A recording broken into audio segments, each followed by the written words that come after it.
Hi little ladybugs, this is Miss Silver Curls and welcome to my channel.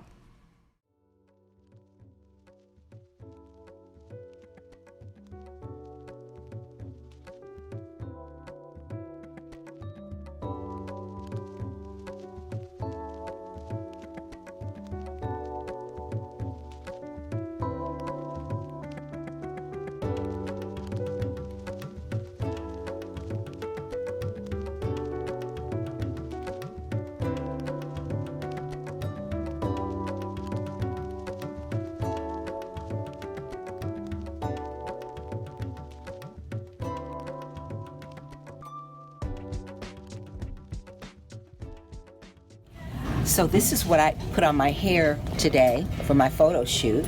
It's Curl Maker by Camille Rose. And what I really love about it is that it's very moisturizing. It has oils in it, but it's not greasy. And it really makes your curl hold. Because if I use a styler that's just a gel, it'll lose the hold, but this holds the curl. Love it, love it, love it.